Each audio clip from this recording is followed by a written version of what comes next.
So just some reminders. So homework 2, hopefully everybody submitted that. The solutions have been posted onto Piazza. So you can take a look and review those before the exam. Homework 3 is going to be due October 6th. Please don't forget that there are MATLAB grader problems. So make sure that you have access. If for any reason you don't, then please let me know so we can take the time to get you access and get you in there before the last minute when it's actually due. Along with that, when you're submitting the homework on Gradescope, just include a screenshot of the MATLAB grader. So if you click on View My Solutions, you should be able to see what the problem number is, and it should also indicate off to the right side little check marks to show that you actually passed the test, the little checks that MATLAB grader does. So just include that so then the TA knows, yes, you did it, and they can just assign the points accordingly. Project proposals are due today. So I enabled group submissions and Gradescope, so just one per team. The main purpose of the proposal is to make sure that you've actually thought about it, you have something in mind that seems achievable, and that you have some kind of timeline that seems reasonable. So this might change as you go through the semester.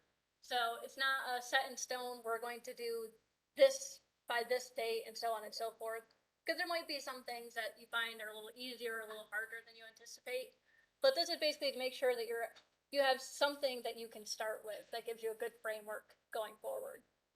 And also as part of that, if you look in the syllabus, I have some of the things that you should include. So obviously who's in your team, kind of what you plan on that new task being, and how you might accomplish that, maybe test that.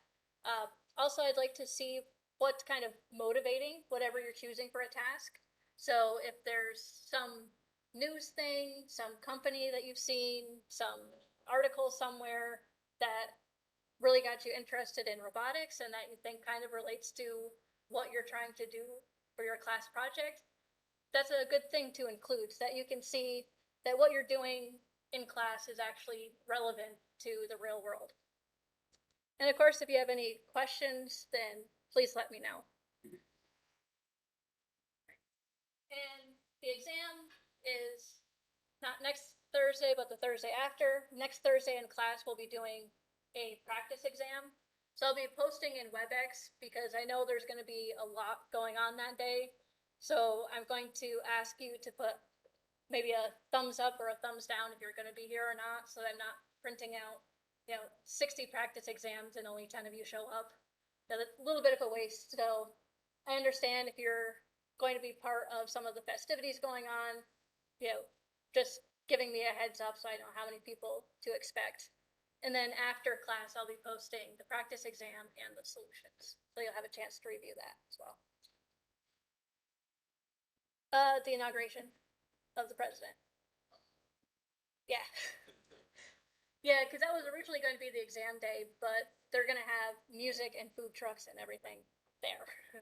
So I figured that would probably not be the best environment for taking an exam. Practice exam, if it goes poorly, that's fine. But, all right. So last time we were talking about velocities and how we can look at velocities of rotation matrices and vectors. And so today we're working towards the ArmJacobian. So that's something that we're going to see is a very important concept that we use for a lot of things. So first we'll talk about propagation of velocity in a rigid body. So let's say we have some rigid body and we have some A-frame and some B-frame. And then we have some inertia frame.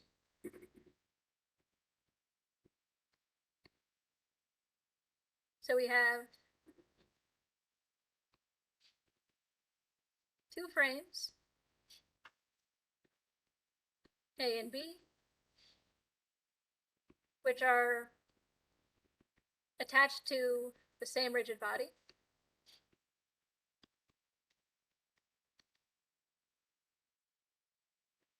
And we have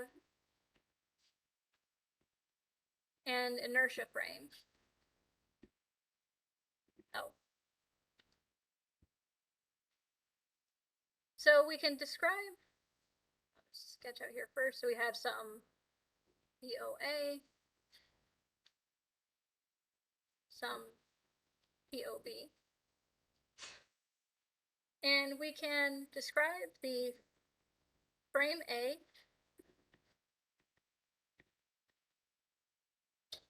spatial velocity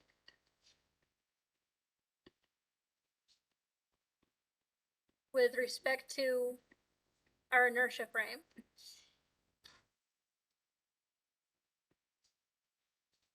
We'll call omega A our angular velocity and VA our linear velocity. And so our spatial velocity is just the vector that contains both of those. And we can have frame B spatial velocity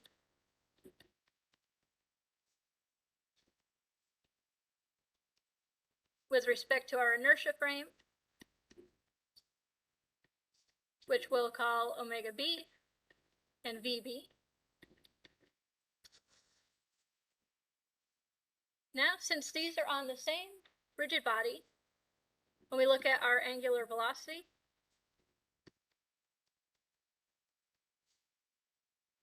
our omega A is equal to our omega B, because our EA and EB are on the same rigid body.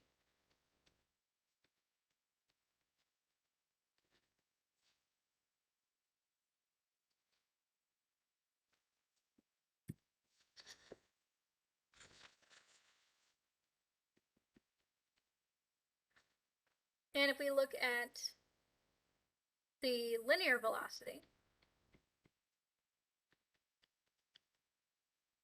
first we have to look at the relationship between our POB and our POA. So our POB is POA plus our PAB vector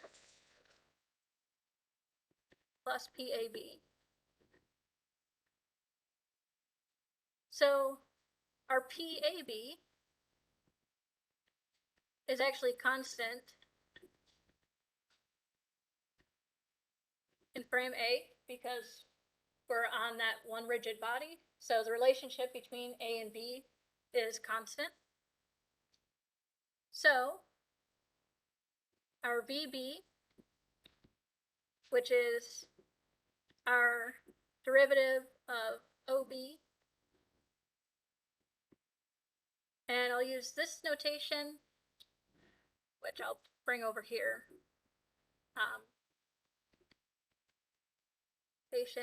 So if we do represent this in a frame, then we would get the derivative of that vector represented in the O frame. So this is just a notation thing. So equals this, which is our derivative POA, using the same kind of relationship. So this is essentially the coordinate-free version of doing the derivative of the vector in the O frame, plus omega A cross PAB. So that's due to that rotation, so that linear velocity that's induced by the angular velocity.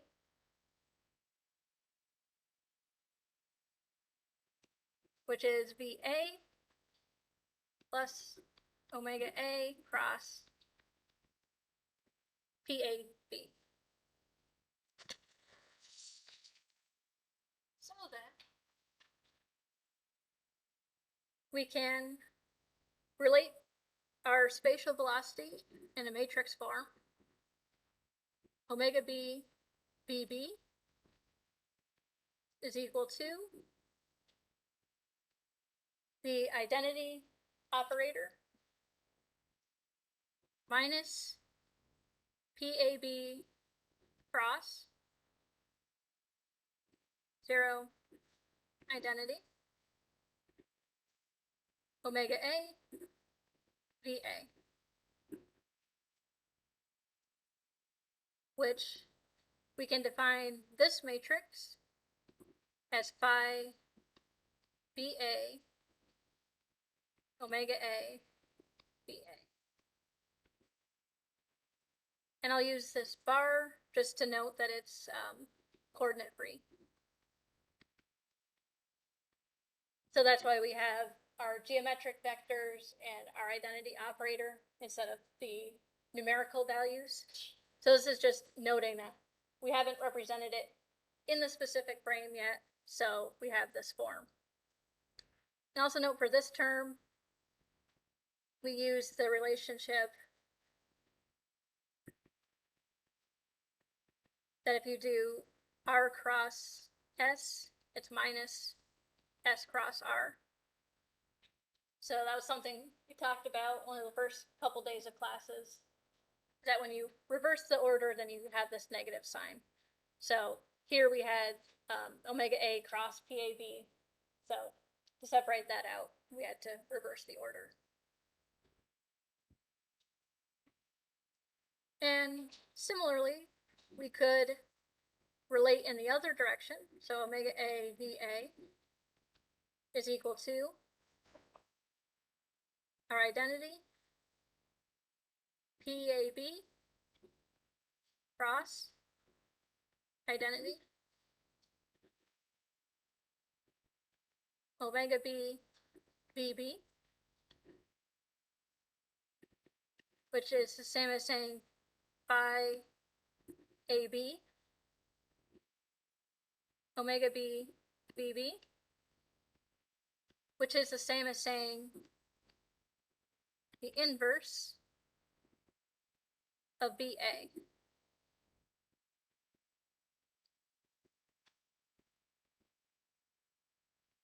So this operator,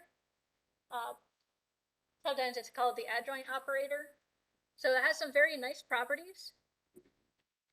So some nice phi-bar properties is that phi AA is just the identity operator, which makes sense because if this was PAA, that would just be 0. And, you know, identity then otherwise. Our phi AB is phi BA inverse. So notation-wise, pretty similar to what we saw for our rotation matrices. And also kind of like the rotation matrices, we can chain these operators together. So you can see C on the left side, A on the right side, and then the matching indexes in between.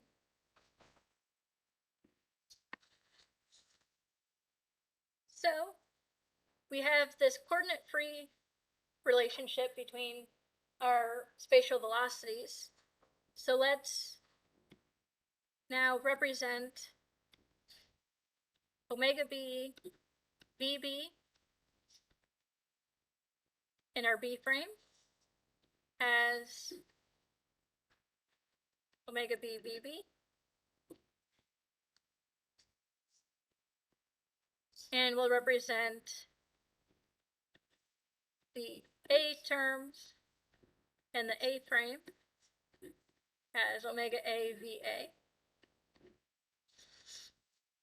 So we do EB star, omega B BB equals EB star. And I apologize, I keep switching between lower and uppercase for some reason. I minus PAB cross 0 identity operator. And now we want to represent our A spatial velocity in the A frame. So we want to multiply by EA star, but we can't just plug in an EA star. It has to be some kind of identity operator in here. So we have an EA star, omega A, BA. So this we've already defined when we represent it in the B frame. It's just omega B, BB.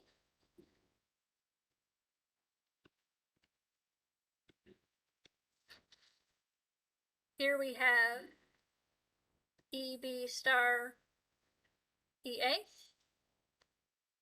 We have a minus EB star PAB cross EA 0 EB star EA. And then this is that represented in the A frame, so omega A VA.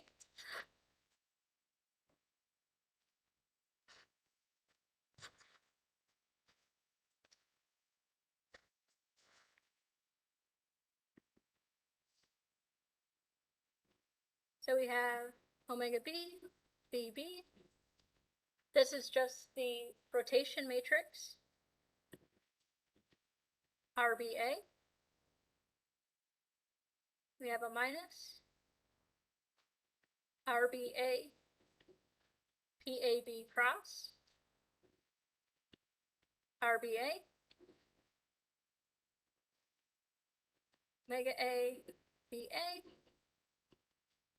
equals our phi BA omega A VA.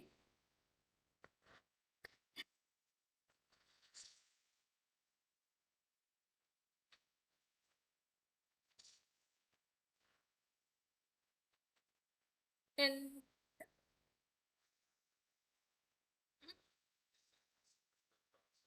right. Yeah, so usually when we're talking about the geometric vector, we kind of write the cross to the side. But when we have the algebraic, we know that we can write it as that matrix form. So we usually use that superscript. Yeah. Like this one? No. Right, because this is a geometric vector. So that would be kind of like the cross operator. So it would be, once we did the multiplication, it would be PAB cross. Right. Yeah.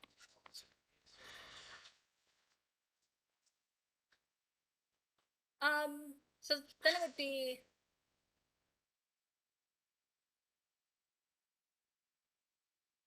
yeah, because you'd be multiplying. Then it'd be more like a matrix multiplication, but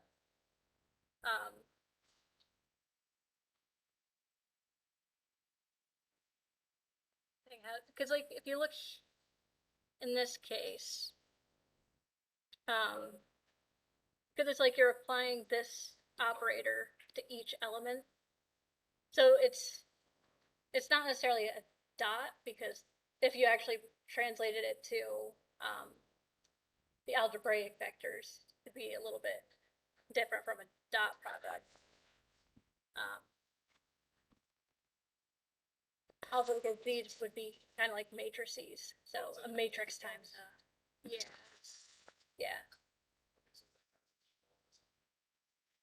yeah, and yeah, that, because here, like you can see, this would be kind of like a matrix sort of times like a vector, if that makes sense.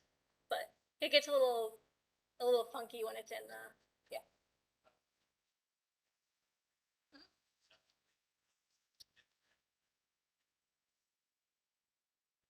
Then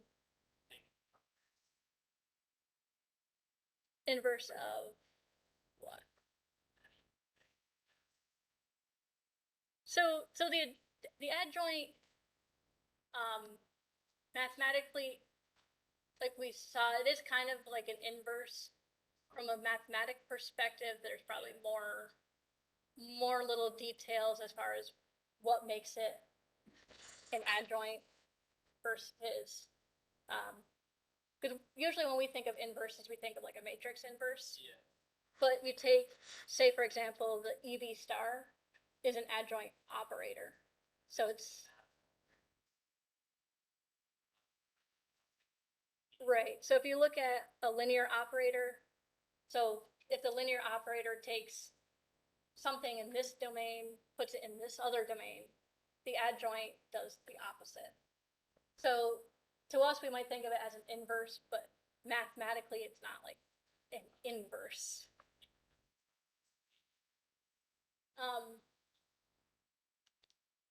Well,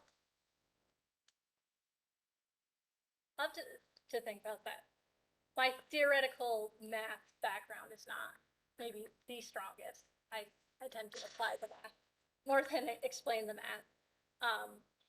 But if you look up the definition of adjoint, my suspicion is there's a little bit more conditions as to the adjoint versus inverse.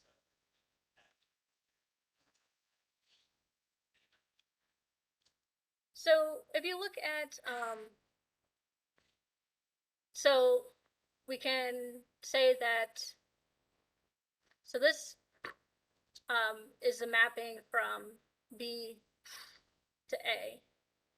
And then the inverse of that operator is the mapping from A to B. So, I have both written.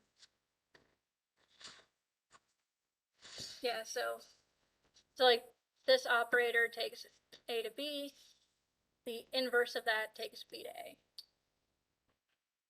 Yeah.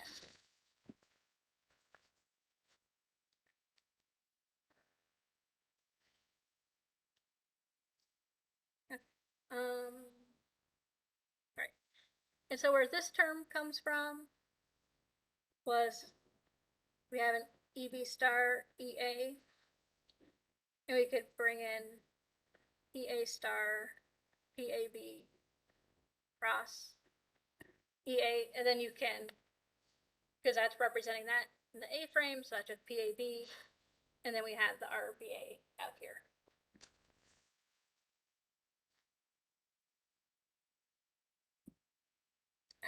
All right. So then just kind of a notational thing, if we define, say, capital V A as our omega A VA, so our spatial velocity is the angular velocity over the linear velocity. So as the coordinate free or coordinate independent spatial velocity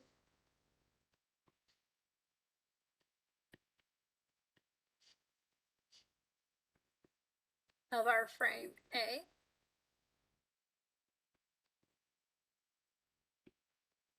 when we represent it in the A frame,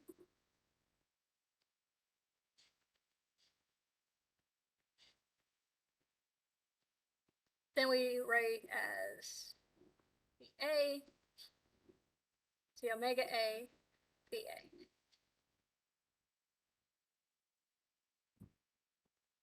So ultimately what we're interested in is our ArmJacobian. So it tells us the relationship between our joint velocities and our end effector velocities. So how this relates is, let's look at our task velocity due to the motion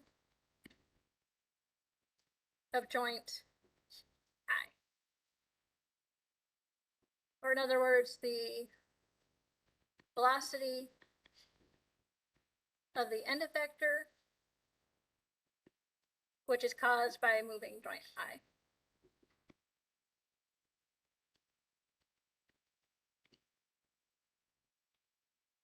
So when we're relating our EE motion to joint I motion,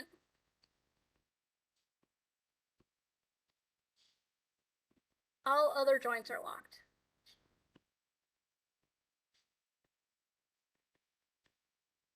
So in other words, they're not moving, we're only looking at moving an individual joint. What happens when we move that joint to the position of our end effector? So our Qi plus 1, I plus 2, Qn don't rotate. So if that's the case, if we have, this could be the rest of the arm, and we have our joint Qi, and we have these other joints, maybe Qi plus 1, Qi plus 2, and then so on and so forth. And we have some Qn, and then we have our end effector frame. So we could actually treat all of this as a single rigid body.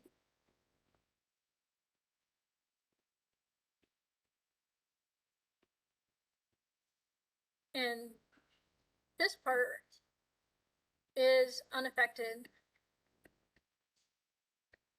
by our Qi motion. So if I'm only moving joint 3, then I'm not affecting anything that's happening before that part of the arm is fixed. And I'm assuming that nothing else beyond that joint is rotating. So we're only moving that single joint. So if all of that later part is a rigid body, then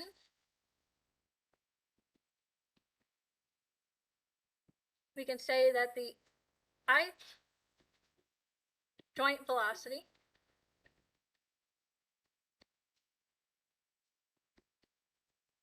can be propagated to the task velocity. So using the same kind of relationship as what we saw for our relationship between the VB and AB, we can say for a revolute joint, our omega t VT is equal to that identity. And then here, if we look back where we were looking at this before, same kind of idea. We have minus PIT cross. And then our QI for revolute joint, there's no linear velocity that's generated immediately by our QI dot. And all of it is rotation about our rotation axis. So if we simplify this out, what we have is HI cross PI T.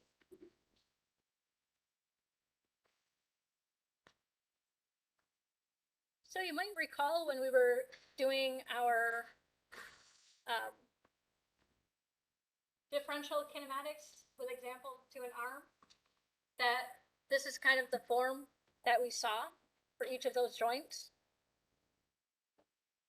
And for completeness, I'll also include if you do see prismatic joints.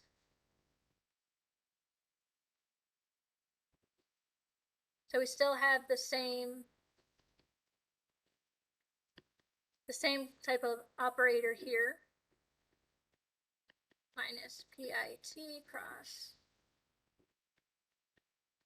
But the difference is if we have a prismatic joint, then we're sliding along an axis. And so if we have a prismatic joint, then we only have linear velocity.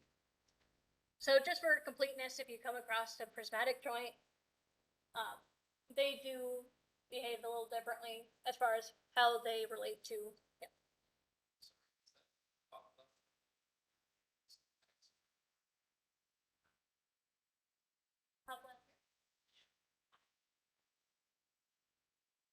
Yeah. So that's like the identity operator.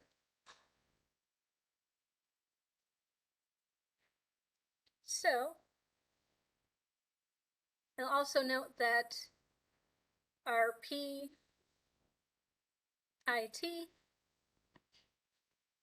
is the PI plus 1 plus PI plus 1, I plus 2, so on and so forth, to PNT.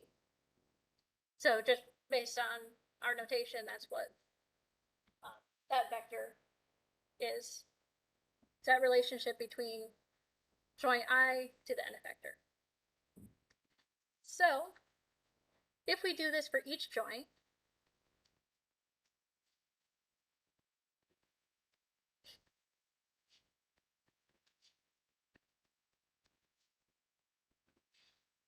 and we stack them together,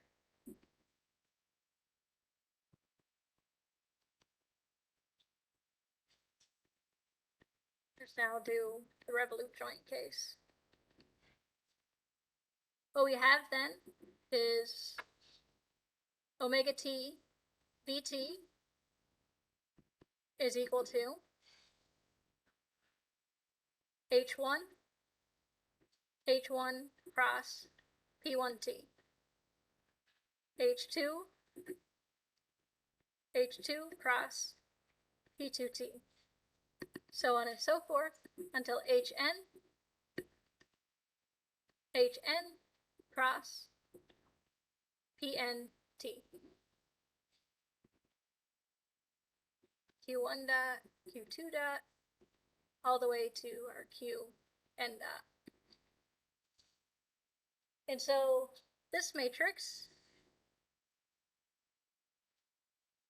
called JT bar, just because we haven't represented it in a frame yet,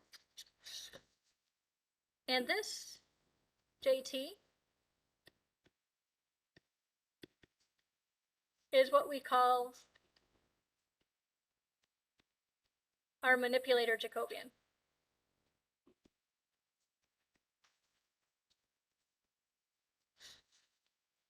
So if you remember from calculus, Jacobian is what relates the derivatives of the functions to our input variables. So this would be like derivative of omega t with respect to q1 dot, derivative of vt with respect to q1 dot, so on and so forth. So that's why we call it a Jacobian, is it basically relates our velocities here to our output velocities there. So to actually do computation with this Jacobian, we need to represent it in a coordinate range. So right now we have just a bunch of geometric vectors, but what we need is our algebraic vectors. So for computation, we have to represent JT in some coordinate frame. So one that we'll typically use is the base frame.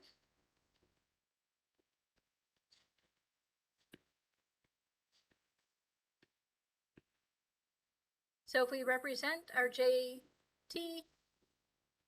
and our base frame, what we get is H1 cross P1T in the O frame, RO n minus 1 HN and cross PNT in the O frame. In the O frame, what we have, cross RO1 P1T, RO1 H2, RO1 H2 cross RO2 P2T, RO n minus 1 HN, RO n minus 1 HN cross RON PNT.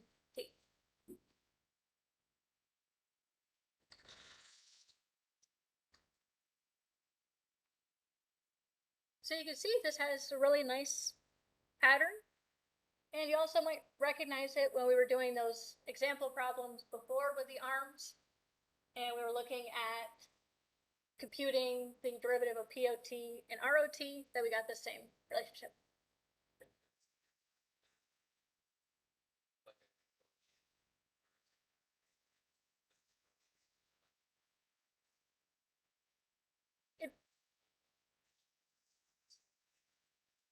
It's the same idea.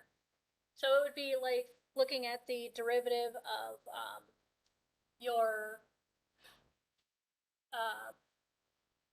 like your derivative of ROT POT. So kind of how we computed it before, how we looked at, you know, POT equals this whole thing. We took the derivative and then we figured out, well, POT dot equals something times our Q dot. And so if you look back at the notes, this is exactly what was that times Q dot for POT dot. And same thing with the rotation. So this is the same thing as what we got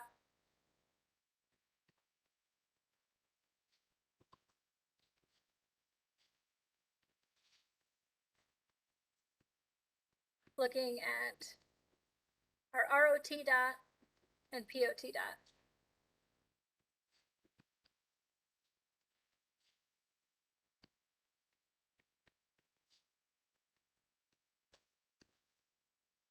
So this was just a little bit quicker way of looking at it by looking at velocity propagation in rigid bodies.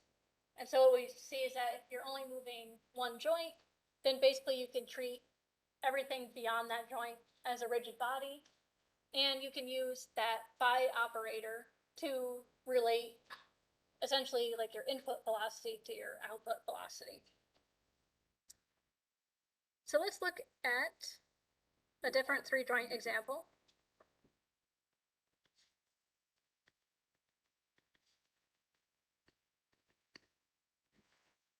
So let's say I have, there's joint 1, joint 2, joint 3, and we'll put our OT here. Here is 1, 2, 3. Here's our 0. we'll say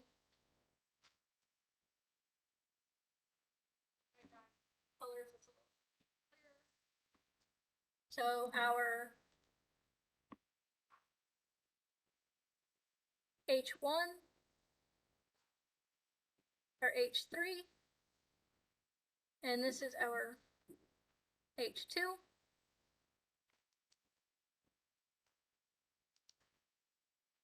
This is X0, Z0. And then of course Y0 is out the other way. So let's say this is length 1 and that is length 1. So we have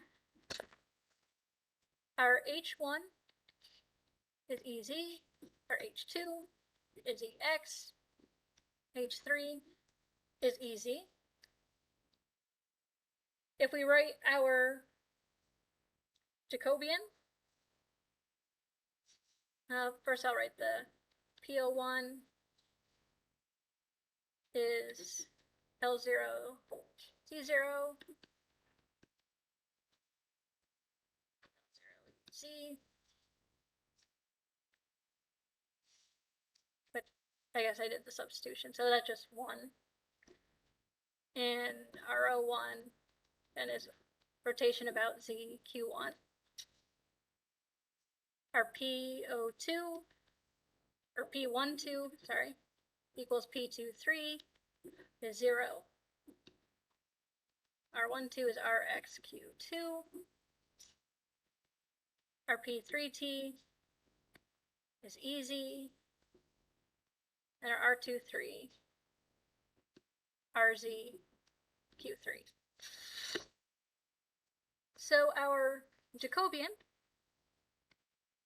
in the coordinate free form is just H1 cross P1T, H2 cross P2T, H3 cross P3T.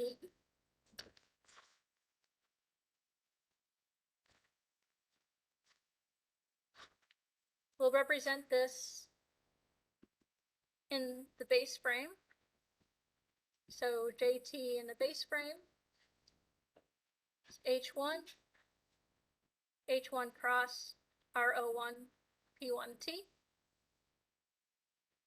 RO1 H2, RO1 H2 cross RO2 P2T,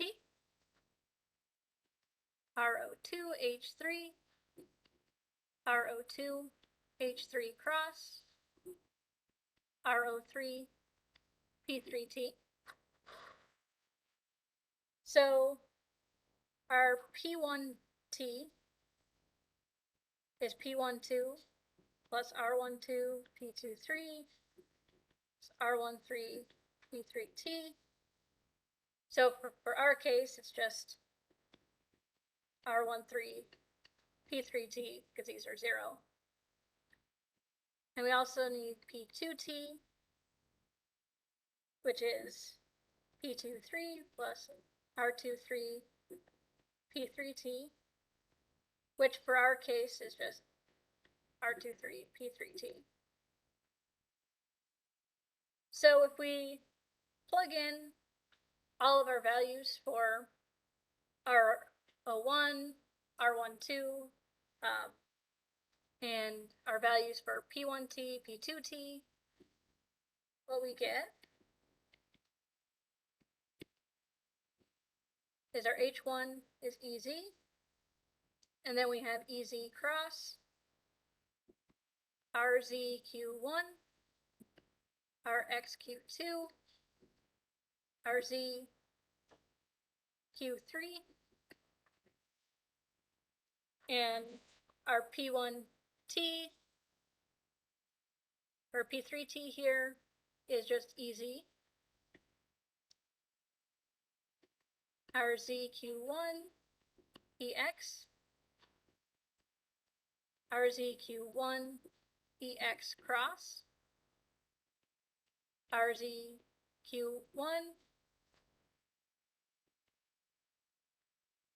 RXQ2, RZQ3, EZ, RZQ1, RXQ2, EZ, 1, Q2, EZ cross, Q1, Q2, Q3, EZ. So this might be a little hard to see in a general case what it's telling us. So let's say we look at the 0 configuration.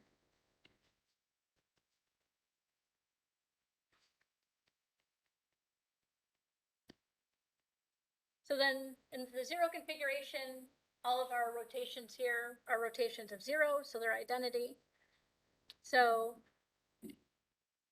our J transpose, or JT of 0 in the 0 frame, then is EZ,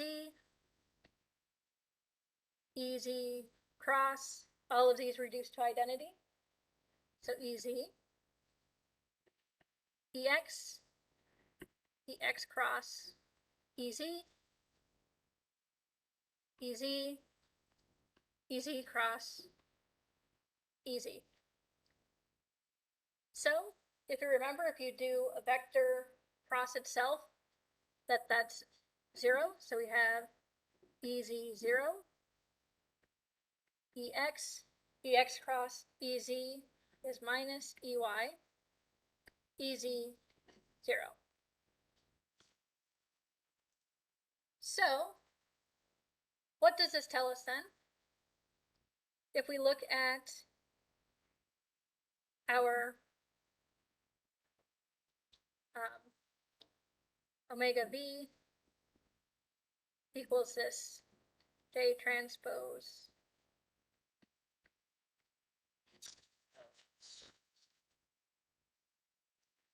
so we have Q1 dot, Q2 dot, Q3 dot.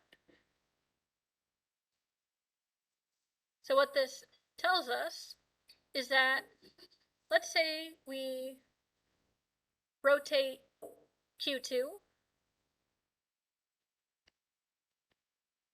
Well, we can rotate about X0 by using Q2. So looking at our rotation relationships, if we use joint 2, we're rotating about our x-axis. And we can rotate about our z0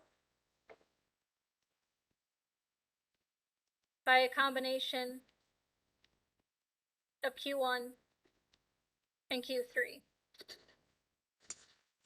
And we translate along y using Q2, and we actually can't rotate about y, and we can't translate along our x or z, which this makes sense if we look at our figure here. So if we are rotating joint 2, we can see that that's like rotating about x, and we have no joints that would help us rotate about y. If we move our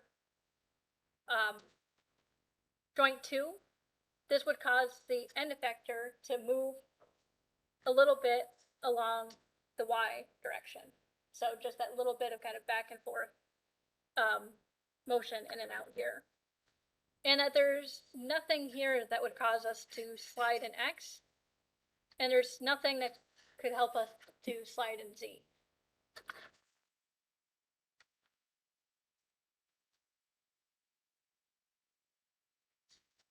And what we'll actually end up seeing is you can also tell when you have directions, not only that directions that you can't move in, you know, this tells us directions that we can move in. And we'll also see that it can tell us when we're doing force control, which directions we can oppose forces in and which ones we can't. We'll also use this for doing inverse kinematics. So as we can see, there's a nice relationship between the movement of the end effector and the movement of the joints. So we can actually use this Jacobian matrix to figure out what joint angles we can go to do inverse kinematics. We can also use it for control. So if we want to follow along the path, we can actually use our Jacobian to do that as well. So this is definitely a very useful relationship, and the Jacobian matrix is something that you'll see a lot if you go forward with robotics, looking in literature, and also just general applications. So as you can see, writing this out, you know, that can be a little tedious. So what we'll look at is if you were to compute this in code, how could you do this iteratively?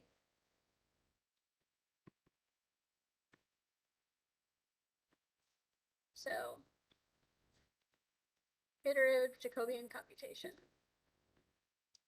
And just to note, because I know ordering got a little odd, so for the homework, you have a problem where it's just writing the Jacobian, and that's all that you'll see on the exam is just writing the Jacobian. So basically anything else that we talk about now will not be on the exam.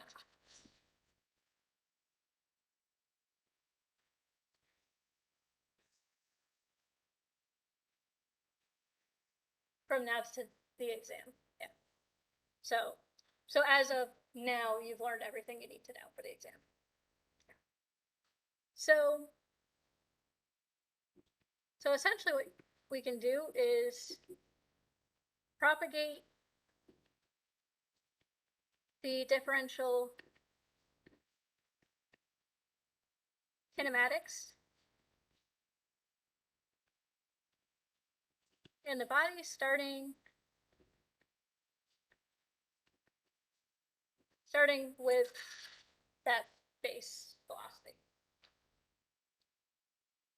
So what we can do is that we can say the velocity at I plus 1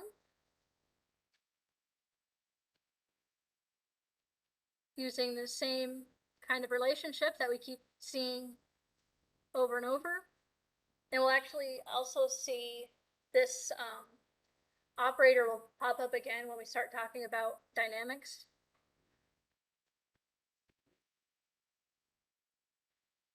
So this relates to omega I.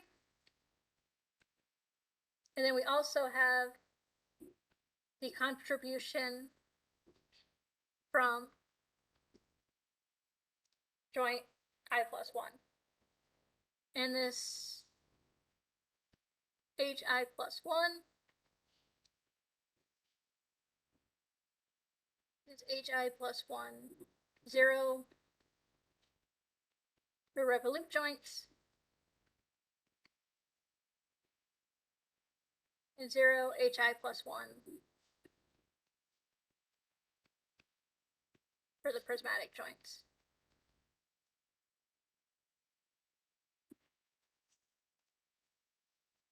So if we represent this in a frame, so in the I plus 1 frame, make I plus 1, and represent that in the I plus 1, and our V I plus 1 will also represent in the I plus 1 frame. Then our identity operator becomes our I plus 1 I.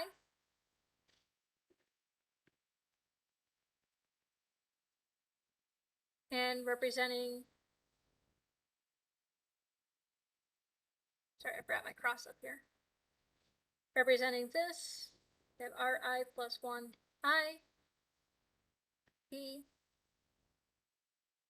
I plus 1,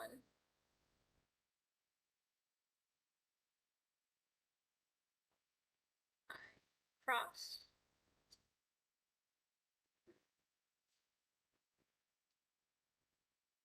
Our omega I will represent in the I frame, our VI in the I frame,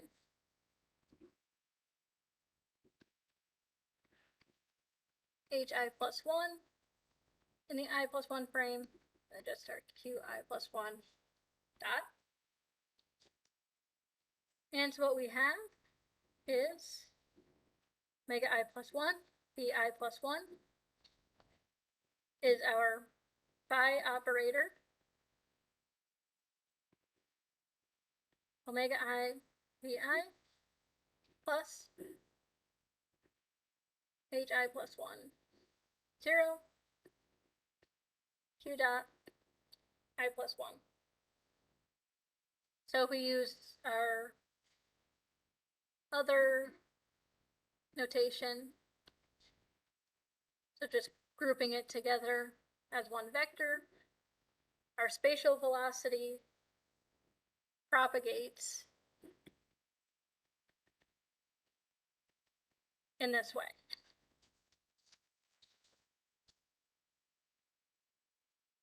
Where our phi ij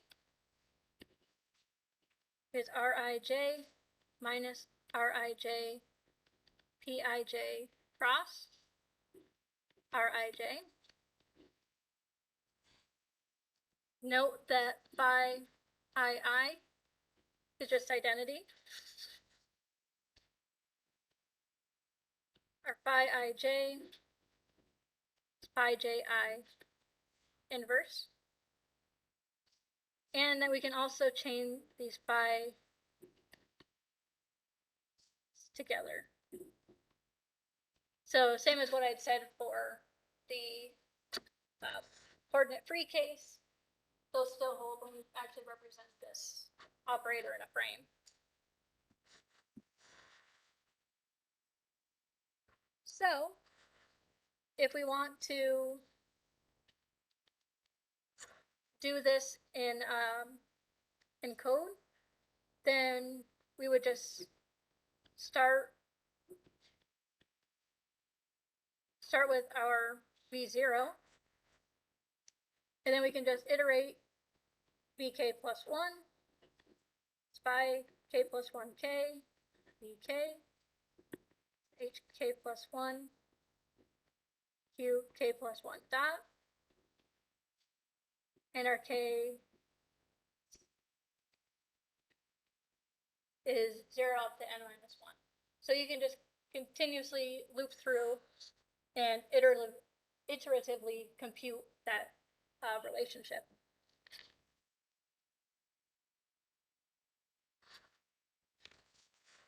And so let's say then that we let B be V1 to Vn. So we're stacking up all of these B's. And we'll also stack up our joint velocities as Q dot.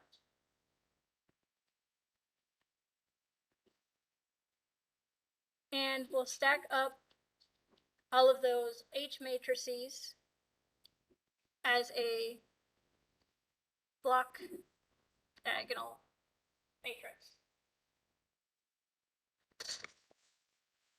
So if we do that, we can write then in the form I minus phi 2, 1. This is all 0. Minus phi n minus 1 I. This is all 0 up here. B phi 1, 0. So this is just a little bit of matrix algebra, so how we can relate these around. So essentially, so if you have, say, V2, this is saying that V2 is phi21 V1 plus H2 Q2 dot. So the same relationship that we had up here, we're just writing this out in a matrix form. So if we write it in this way, then we could write V equals phi E1 phi10 V0 plus H Q dot, where phi is phi11, phi21, phi n1, 0, phi22, phi n2, phi nn. This whole part is just 0. And E1 identity, 0 to 0. Now, if we want to get the end velocity, then we will define En in just a second. E1, E0, Q dot, where En 0, 0I. So we're just pulling off that last spatial velocity. So our Jacobian then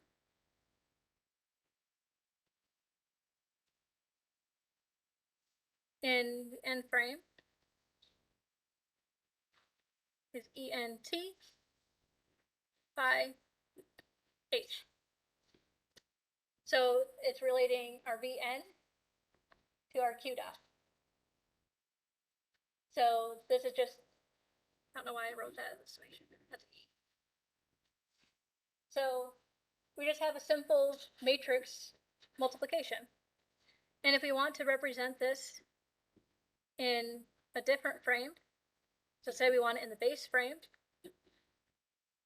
all we have to do is multiply by rotation.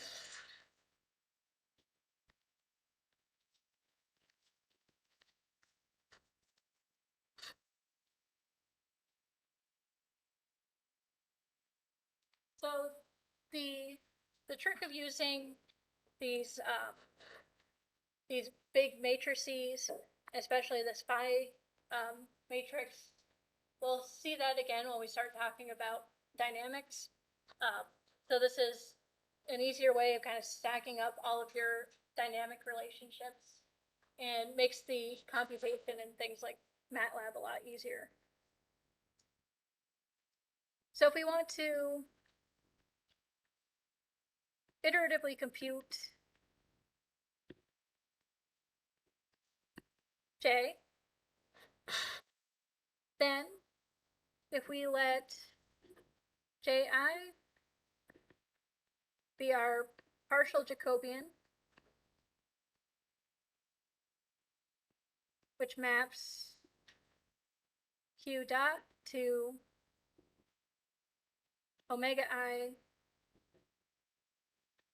Vi. So it depends only on Q1, Q2, up to Qi.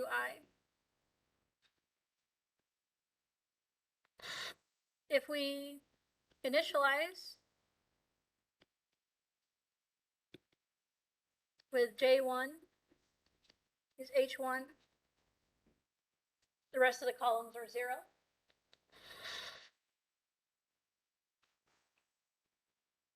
Then Ji plus 1 is phi I plus 1I, ji.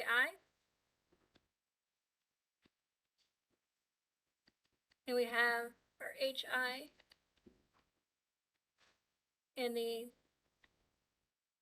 I plus 1 column. So we can, after we initialize, we iterate to I equals n minus 1. So after we do this iteration, then we end up with jn.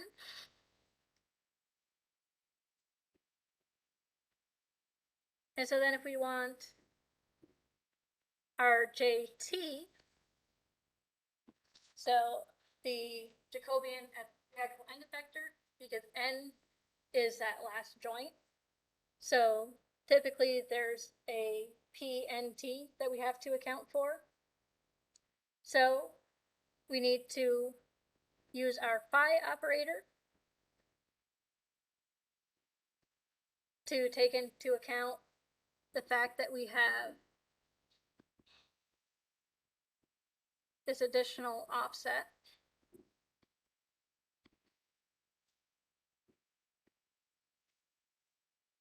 And then if we want to get this in the O frame, then we just multiply by our rotation.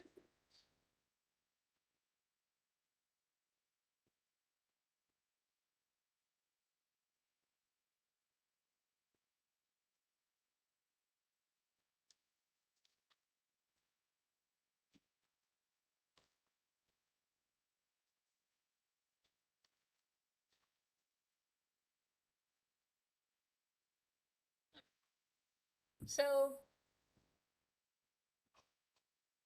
hopefully at least the idea makes sense.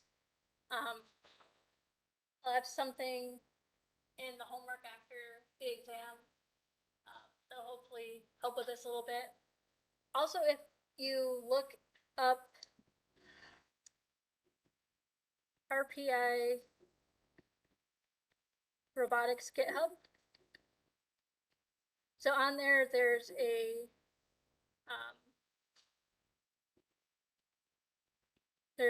robotics toolbox that you can download. The MATLAB version, I know it's complete. There's a Python version on there as well. I'm not sure what the status of that is, but in that toolbox, you'll see functions where you can compute the forward kinematics. There's some subproblem code, so the same that I provide on Piazza. There's also code for computing the Jacobian as well.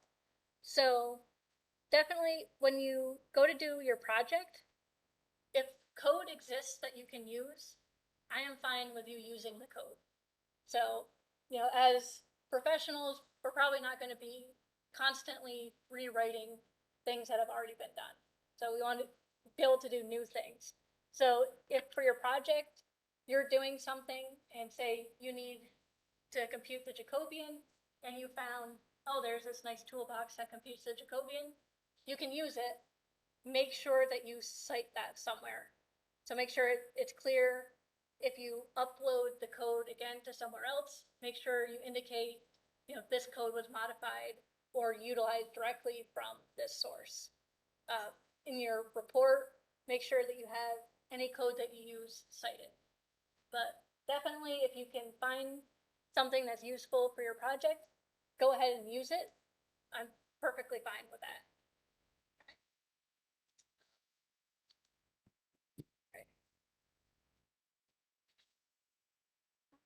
Start singular yet. So back at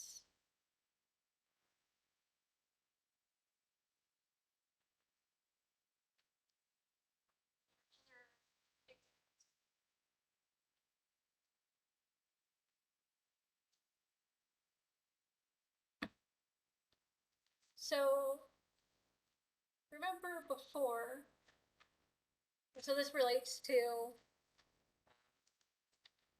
the question that you had. Remember before we did kind of the tedious computation here, where we took the derivatives of the rotation, chained it all out. We did the same thing with POT. So what's nice here is now, if I look back at that example,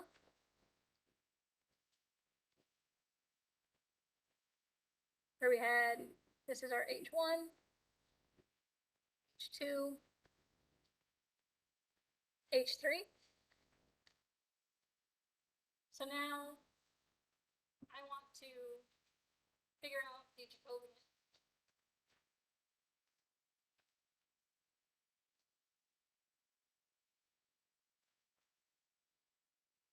So all I got to do is just write from the formula, basically. So our JT and the O frame, H1, H1 cross RO1, P1T, RO1, H2, RO1, H2 cross RO2, P2T, RO3, H3, skip one here, RO2,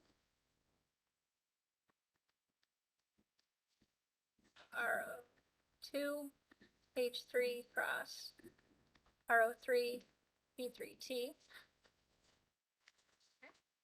And so if I just plug those in, EZ cross, RZQ1, our, as I should label, O12, O3, OT. Turned off autofocus, I don't know. So if we assume these links are just one, then we have two EX.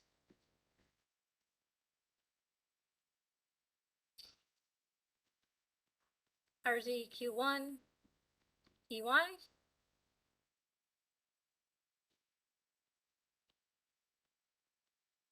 One EY cross.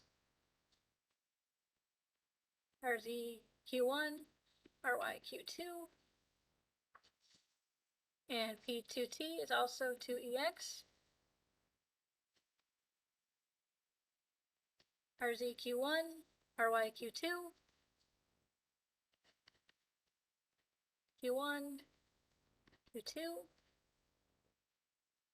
and our H3 is EY.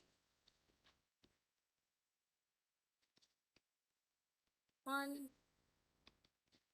Q2, Q3, and our P3T is EX. And now if we look at when we did it all out before, we have H1, H1, RO1, H2, RO2, H3. Same as what we got here. But what's nice is that we know this relationship, so we can just write this down pretty directly for any revolute joint arm that we have. So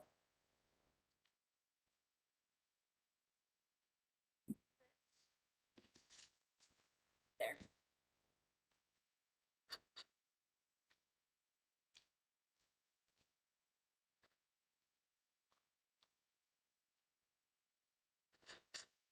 So this makes sense, everyone? And how we get the Jacobian, what it's useful for.